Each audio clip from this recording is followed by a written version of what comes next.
Hey, welcome everybody. This is John Palmadocci, Dr. Street Selling. This is Raging Verbalist number 260. Hard to believe, 260 of them. And this is, of course, a very special one based upon the time of year that we're recording this and doing this. Raging Verbalist is where I talk about topics that I find interesting and things that are rage about and other things. Don't veer off too much in politics. And of course, we're on YouTube every week and Facebook. And our Facebook group is Position to Win Book, Position to Win Book. Now, with me as always to ask the questions that you would ask me if you were sitting there, but you're not, is the ever lovely Sandra. Welcome, Sandra, in a very festive holiday setting. Yes, hello. Merry Christmas. How are you? I'm doing great. So this is good stuff, and we are now officially at that Christmas time, are we not? That's right. That's right. It's fantastic. I love it. So, Well, how, and you oh, actually have snow. I mean, you actually have the cold weather and everything.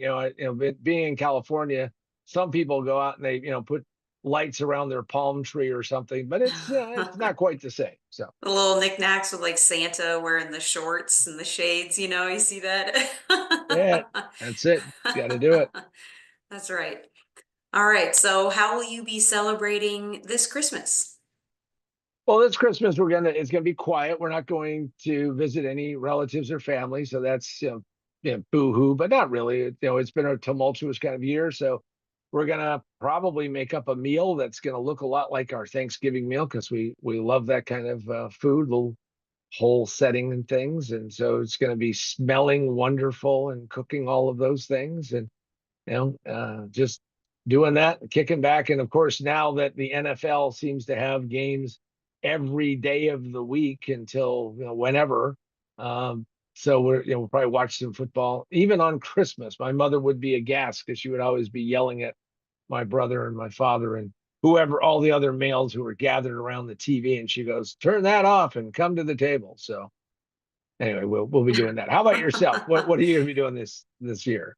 We will also kind of have like a quiet day at home, just Brandon and I just exchanging gifts and hanging out. And I like to make a brunch when it's just the two of us, big old brunch, probably with like eggs and French toast and all the things, because why not? Christmas Yeah. morning. We'll then probably have dinner with his mom like the next night, and then we'll go visit my parents up at the farm and my brother and his kids, so have all the little nieces and nephews opening their gifts, and they range from like 1 to 17. So a wide variety of kiddos. So so we're kind of celebrating after Christmas a little bit, but that's all right. That's all right. You're doing an elongated Christmas, but see, you left out the Yes. most, one of the most important members of your family, which is you're going to have Snickers, which is your bird that you've had forever, and so you can't leave Snickers out. I'm sure that no, that would be not a good idea. Well, we do have a stocking for him, and I found this bird exercise toy, is what they labeled it. And it's actually just like a tiny skateboard. So I'm gonna put that in his stocking, and he loves to rip up paper, but wrapping paper, he's just like kind of terrified of. He might like rip a little bit, but he's more interested in what we're doing. But I think all the crinkling and noise of it just kind of scares him. So we'll have some So treats for him too. so you're still subscribing to the newspaper, not because you read the newspaper, but because Snickers the bird needs something to tear up. I love it. And phone books. Phone books. Yeah, yeah. He loves to rip those apart. It works. Good It times are works. had. Got it. That's right. That's right. So with all the different cultures, with various holidays, how do you include people who don't celebrate Christmas but celebrate other holidays? I believe that everybody should do some amount of celebration at the holidays, and why not? I mean, it's a good reason to get together and to talk to people and have a good time. I mean, we're going to invite a few friends over, and just like you, kind of have this kind of ongoing process. Probably not everybody's going to show up on the same day, and my sense is that whatever you celebrate, why not share it with people? Don't make it a barrier. Make it something to involve other people in it, and we always did that when I was growing up. My father was born in the Polish-Ukrainian border, and we always had a meal on Christmas Eve, and we shared those traditions with people who were more, if you will, more American size, so more European type of celebration. So I just say involve everybody, bring them in, and see what they're going to do and how they're going to enjoy it, and spend some time with people. And have we lost the true meaning of Christmas celebrations? Has it become too commercial? Well, from the parking lot of Costco yesterday, I can tell you that it is very commercial, and seeing people buying things and carts overflowing and doing all of those. Well, we have to buy this and do that. It's nice to see that they have eggnog, not regular eggnog, but eggnog in a bottle that's 80 proof. So that way you don't have to, you know, if you're a little tipsy, you don't have to worry about the right blend of alcohol to eggnog. They do it for you. So it's good to see that. In some ways, it's inevitable that it's very commercial, and people want to buy things. And anything that you see online says, order expedited delivery and get it before Christmas, and that becomes a really big deal. I'm of belief that it's good to have some of that, but I think there's a spiritual side to it, and if you can tap into that and see that we can have that kind of joy and say there's a reason why this has become a celebration that's gone on for centuries, and tap into that and maybe take a moment and reflect and not be so driven and not be so materialistic. I think there's something to that, but again, you know who doesn't want to have nice cool presents for Christmas? How about yourself? Or how do you fall on this spiritual awakening or commercial side? I like half and half. I love gifting. It must be my love language because I give everybody and their dog presents because it's just so much fun. I love giving presents. So I do gift-a-thon, but I don't care if I get anything in return. It's just fun to see people happy. And then it's also, Christmas Eve church service and, spending time a lot of time at church and singing songs and celebrating that way. So half and half. That's that's me.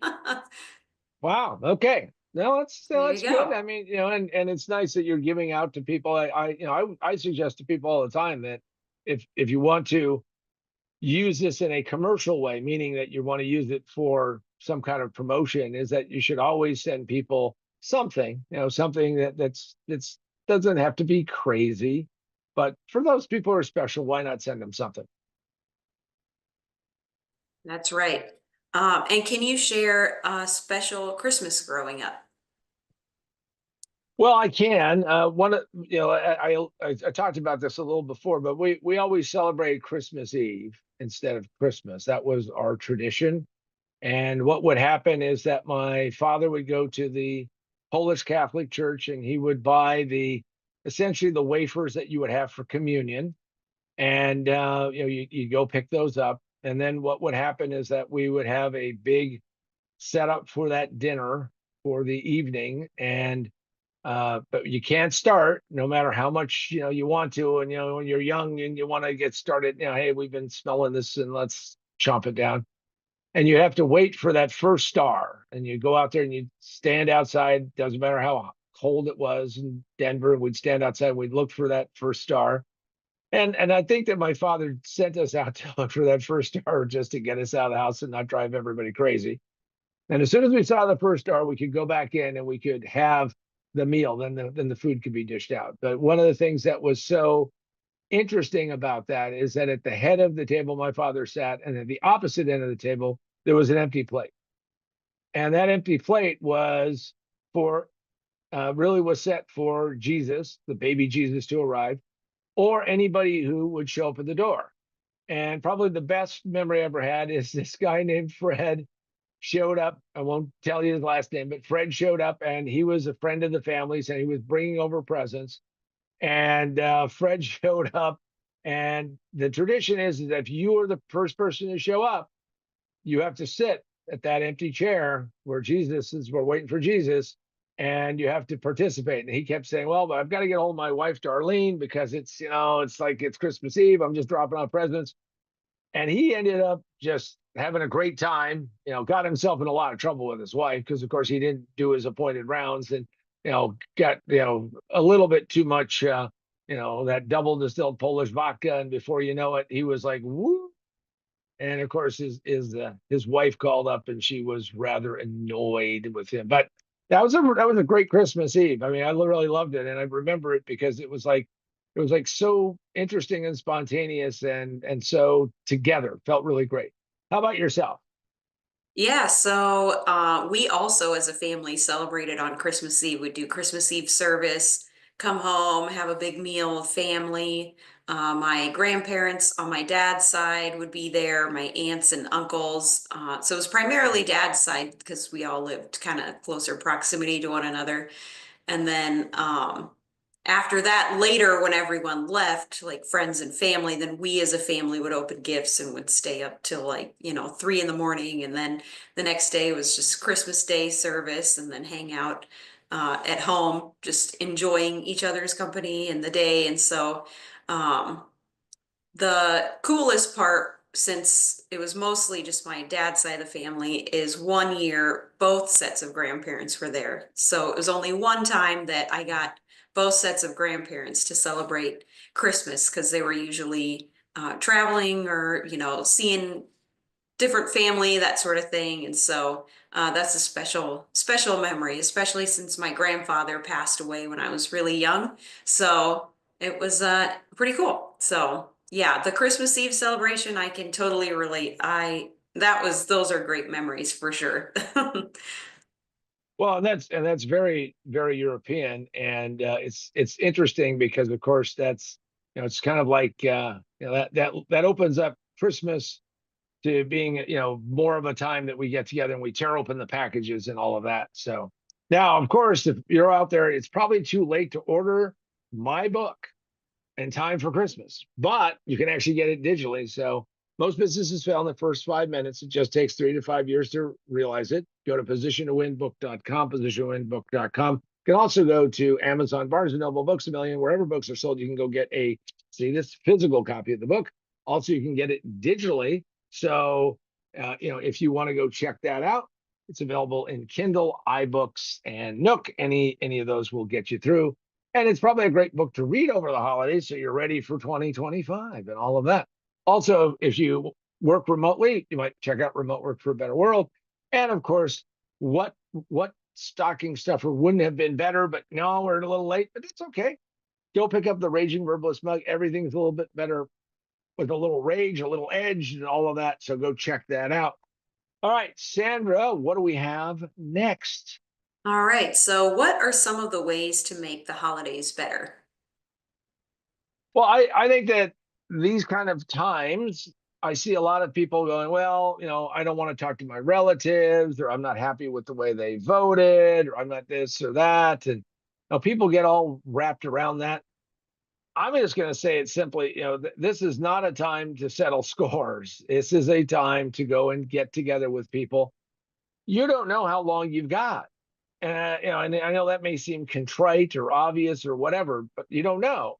And always reminds me at this time of year how many people, well, I really can't go see or call or do whatever. So I want to make each of these as great as I possibly can. So in my opinion, you just got to make sure that you let a lot of things go. You're not judgmental. And I think that's really more of what the Christmas spirit is all about. So, don't try to settle scores. Don't try to be a pain in the neck.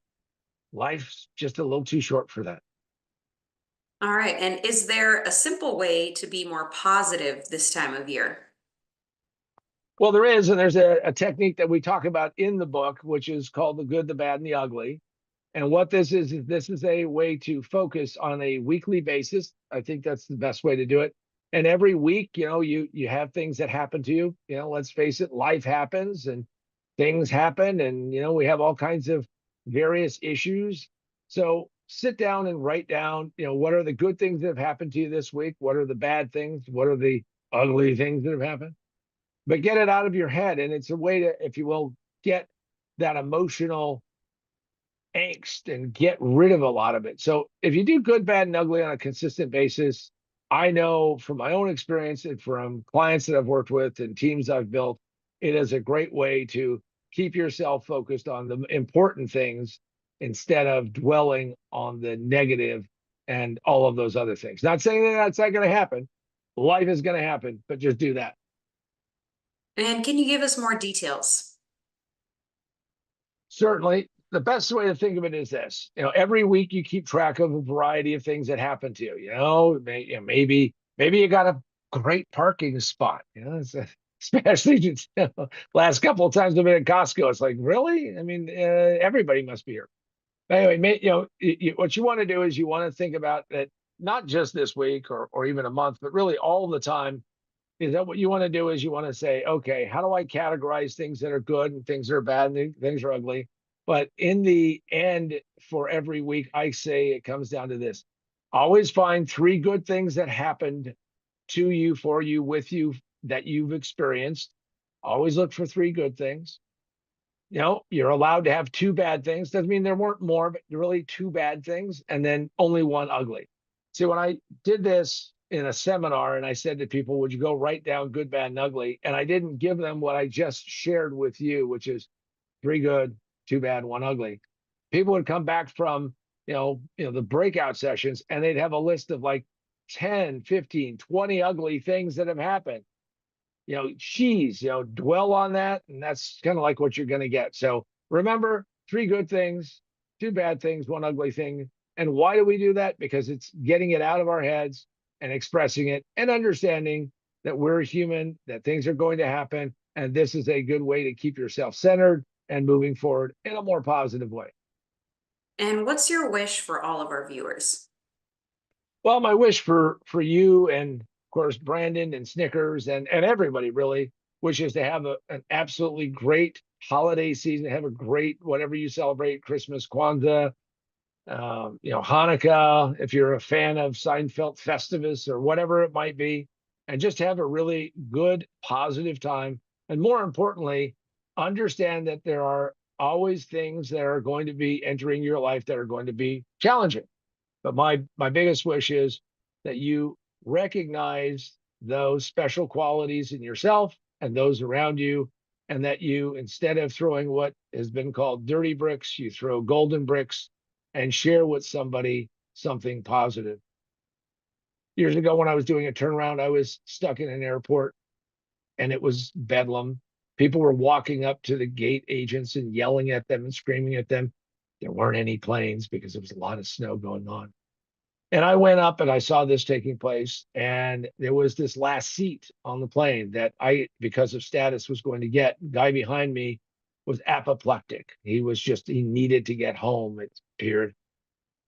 And it was about this time of year. And I said to the gate agent, why don't you give that seat to him and I'll take the next flight, figure out how we can do that. And she looked at me and she said, why would you do that? And he looked and said, this guy is terrible. And I said, well, maybe he needs the seat more than I do. So I did that. And he grumbled and barely could say, well, thanks, and walked away. And she said, wow. And I said, maybe that helps by sharing just a little bit of kindness. So that's my wish for all of you. Share a little bit of kindness. And hopefully we've done that ourselves. So for myself, John Paul Mendoza, Dr. Sweet Sally, and the ever lovely Sandra, we wish you great holidays and a wonderful time over these next few days.